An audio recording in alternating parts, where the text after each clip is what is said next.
Oke, halo Victorians. Ya, selamat datang kembali di channel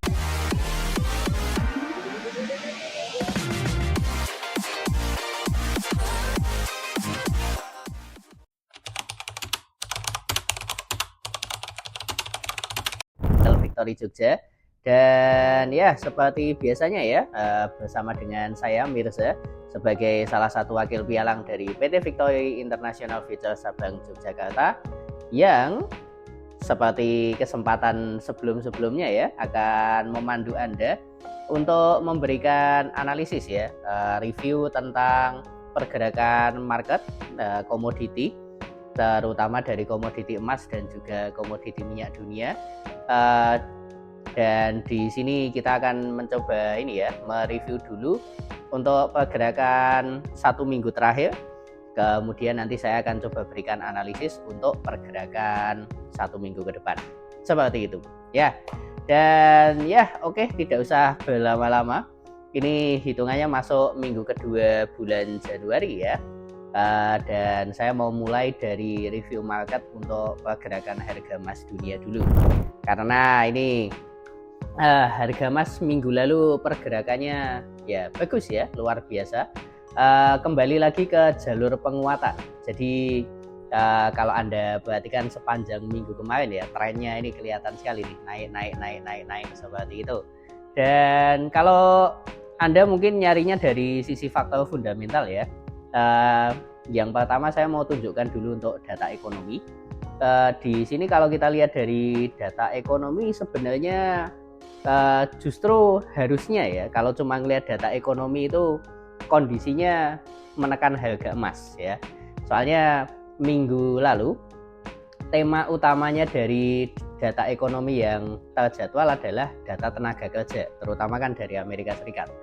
Dan kita dan mungkin Anda ya yang sudah ngerti tentang caranya baca fundamental dan lain sebagainya, mungkin sudah terbiasa kalau lihat harga emas dunia itu biasanya dipengaruhi oleh naik turunnya mata uang dolar kan. Dan minggu kemarin kalau kita lihat beritanya dari Amerika Serikat itu hasilnya sebenarnya cukup bagus ya. Temanya kan kembali lagi pasar tenaga kerja AS kan. Anda bisa lihat dari hari Selasa ya. Selasa ini kita lihat sekali kalau lowongan pekerjaannya ya, jumlah lowongan pekerjaan di bulan Desember ada kenaikan signifikan dari cuma 8 juta kurang naik ke 8 juta lebih. Kemudian aktivitas bisnisnya di sektor jasa juga ada peningkatan. Terus dilanjut lagi untuk klaim pengangguran.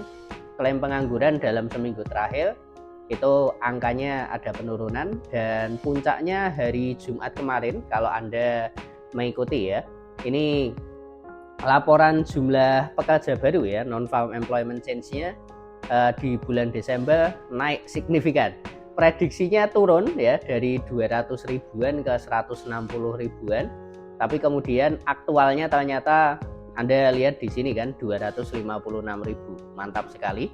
Ditambah tingkat penganggurannya juga ada penurunan ya, 4,1%. Seperti itu. Jadi secara keseluruhan kalau kita cuma melihat dari data ekonomi saja, harusnya dolarnya menguat, kemudian harga emasnya melemah kan. Dan kalau Anda mungkin bahkan kalau ngamatin yang pergerakan harga hari Jumat kemarin, itu sempat ada anjlok turun kan ketika berita non-farm payroll-nya dirilis seperti itu. Ya, tapi kemudian apa yang menyebabkan harga emas ini ya, yang harusnya kena tekanan oleh mata uang dolar, tapi dia malah masih bisa berangsur naik. Ya, ini kembali lagi faktornya dari sisi fundamental, cuma memang fundamentalnya yang ya kalau saya bilang yang nggak terjadwal di kalender ya. Nah, terus kalau nggak terjadwal di kalender ini tentang apa? Nah, ini saya mengutip dari Reuters ya. Kalau Anda ingat tahun kemarin bulan November ya saya ngomongnya tahun kemarin tapi ya masih beberapa bulan lalu. Bulan November di Amerika Serikat ada pemilu kan dari yang di situ hasilnya Donald Trump ini terpilih untuk jadi presiden, dan Mr. Trump ini akan mulai menjabat sebagai presiden baru itu tanggal 20 Januari. Jadi ya minggu depan ini ya. Dan saya beberapa kali nyampaikan juga bahwa kebijakannya ini masih ya pelaku pasar ya, investor-investor ini masih agak gonjang-ganjing, masih agak khawatir ya tentang kebijakannya nanti. Karena kalau ngelihat dari janji-janjinya selama kampanye, ini nanti khawatir kebijakan yang diterapkan, terutama dalam hal tarif untuk ekspor impor, itu nanti bisa bikin harga-harga lebih mahal, inflasinya naik, dan ya mungkin bisa memunculkan kondisi seperti apa. Jadi sebelum ini Trump terpilih, makanya pelaku pasar sepertinya nyari aset yang relatif aman dulu ya. Nyari aset yang relatif aman dulu, dan aset yang aman itu atau bahasanya safe haven ya. Salah satu syaratnya adalah belinya gampang, terus nanti jualnya lagi juga relatif gampang. Dan maka dari itu aset safe haven itu biasanya larinya ke emas ini tadi. Jadi semakin dekat dengan pelantikan Donald Trump, ini orang-orang malah semakin gugup ya, malah semakin gugup, semakin khawatir, dan efeknya kita bisa lihat ya, walaupun kalau Anda cek di grafik indeks dolarnya, memang ya betul indeks dolarnya juga naik. Tapi kalau kita lihat harga emasnya juga naik, jadi dolarnya menguat. Tapi di sisi lain orang-orang tetap nyari safety ya, keamanan. Jadi dibandingkan nyari keuntungan dalam waktu yang cepat, tapi malah beresiko kan, seperti di saham dan lain sebagainya, ya udah larinya di dolar sama emas seperti itu. Dan dari hari Jumat kemarin ya, makanya Anda lihat ketika non-farm payroll-nya dirilis, harga emasnya sempat anjlok tapi tidak lama, terus habis itu bisa rebound, memantul naik lagi. Dan Jumat kemarin itu hampir nyentuh 2.700 ya, tapi kemudian naiknya cuma sampai 2697, terus balik turun lagi seperti itu. Nah kalau untuk minggu ini bagaimana, itu kan setelah kita lihat dari reviewnya kemarin kan, minggu ini seperti apa ya. Saya mau ajak Anda pertama ngelihat dari sisi ini ya, time frame 4 jam. Karena kalau dari sisi time frame 1 jam dan 4 jam, ini potensi naiknya masih lumayan kuat. Jadi 60-70% menurut saya arahnya minggu ini masih ke arah yang bullish ya. Dan kita kalau lihat dari time frame yang lebih pendek, kemudian pakai indikator MA100, kita bisa potong time frame-nya lebih pendek lagi ya, ke M30. Kemarin dari data non-farm payroll itu harga ngayun turun, ketahan di MA100, terus habis itu rebound lagi. Jadi untuk jangka pendeknya menurut saya MA100 ini akan jadi area support, dan sekarang levelnya di 2674. Cuma kalau saya mungkin ngambilnya di yang H1 ya, di 2661 seperti itu. Jadi karena ini juga kalau kita lihat dari sisi ini kan, saya ini dari minggu lalu narik garis garis ini ya, trend line. Saya dari minggu lalu narik garis trend line ini, arahnya masih ke atas. Jadi kalaupun nanti turun, kemungkinan ya cuma sampai terbatas ya. Dan tadi kalau kita lihat di time frame H4-nya, Anda bisa temukan level pivot mingguannya di 2667. Jadi area ini menurut saya kalaupun misalkan awal minggu ini ya ada koreksi turun, kemungkinan ngetesnya cuma sampai di sekitaran situ 2667. Nanti kalau misalkan ada penurunan terus Anda mau ngambil buy dari bawah ya, area 2667 ini bisa jadi level yang menurut saya cukup bagus kalau mau ngambil posisi buy dari bawah. Dan kalau untuk beritanya minggu ini ya kalau untuk berita minggu ini mungkin ya setelah, kalau hari Senin ini ya masih sepi ya, dari Amerika Serikat bahkan nggak ada yang medium impact. Tapi kalau kemudian kita lihat hari Selasa, kemudian Rabu, Kamis ini lumayan rame. Dan kalau minggu lalu temanya adalah pasar tenaga kerja, minggu kedua ini temanya adalah inflasi. Dan ini nanti akan dimulai dari data inflasi dari tingkat produsen hari Selasa, kemudian dilanjut inflasi di tingkat konsumen pada hari Rabu ya. Dan untuk yang hari Rabu ini rilis data inflasi tingkat konsumen, seperti biasa kami dari PT Victory Jogja akan mengadakan acara live trading ya, dan ini online saja via Zoom. Nanti kalau Anda mau daftar bisa pantau Instagram kami @vif_jogja. Di situ harusnya nanti ada postalnya, dan kalau Anda klik nanti di caption ada link ya kalau misalkan mau daftar, seperti itu. Dan ya, ini masih hari Rabu, kemungkinan ini nanti yang akan mempengaruhi tren ke depannya ya. Kalau kita lihat terutama untuk inflasi tahunannya sih, ya inflasi tahunannya mulai agak naik, seperti itu.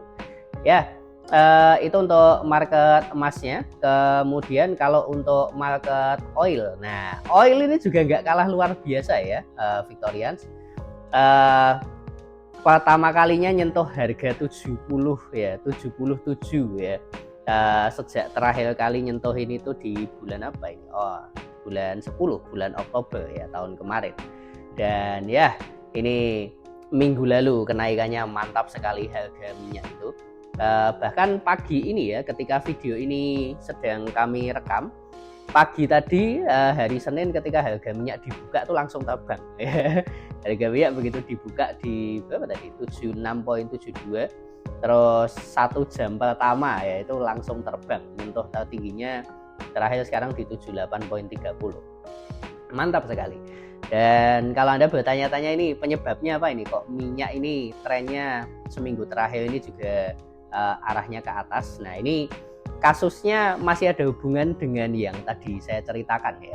Jadi masih dari Amerika Serikat, dan ini kembali lagi saya mengutip dari Reuters bahwa Amerika Serikat ini memutuskan untuk memberikan sanksi tambahan ya, memberikan sanksi tambahan untuk minyak dari Rusia. Jadi Anda bisa lihat ini dari Presiden Joe Biden ya. Ini ada sanksi menargetkan produsen minyak Rusia, jadi produsen, kemudian tankernya, intermediary trader, macam-macam ya. Jadi semua sisi yang berkaitan dengan produksi minyak dari Rusia itu dikenakan sanksi.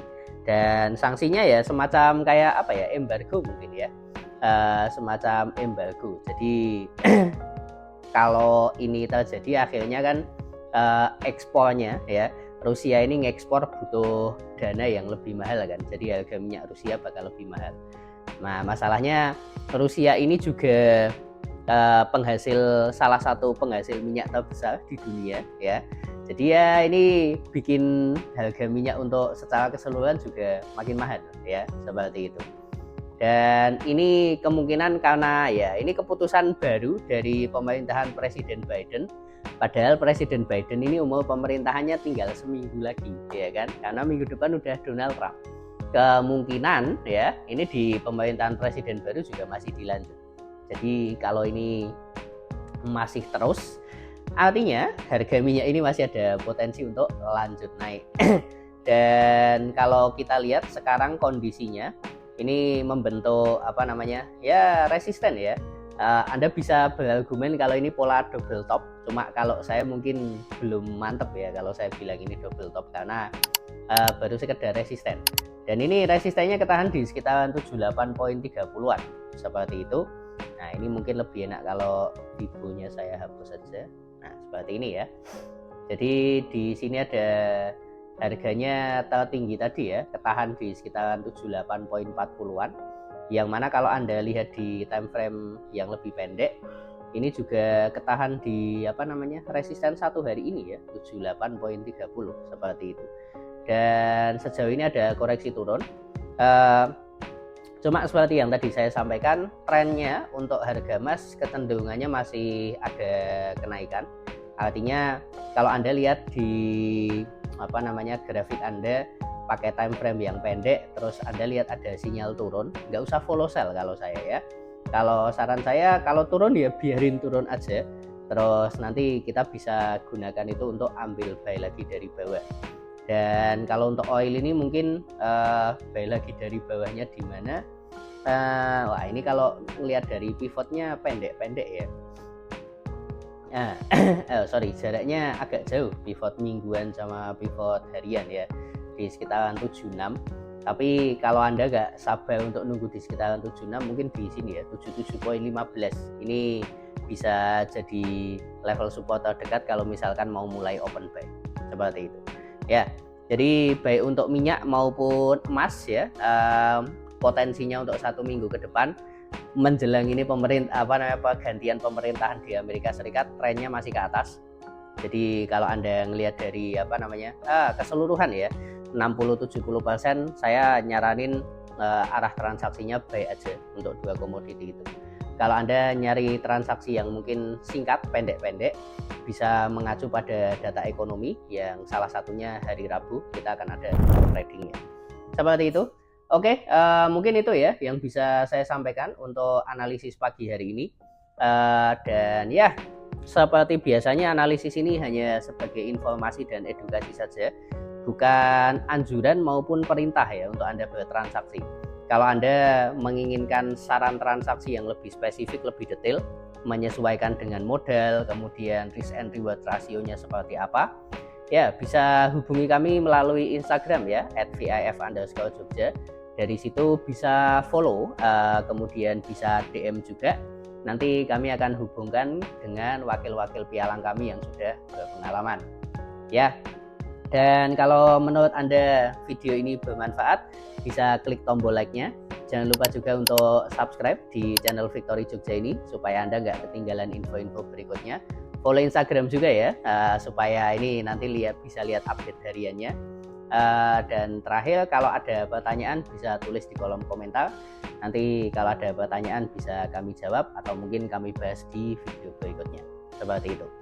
Oke, terima kasih. Itu saja dari saya. Semoga bermanfaat dan salam profit.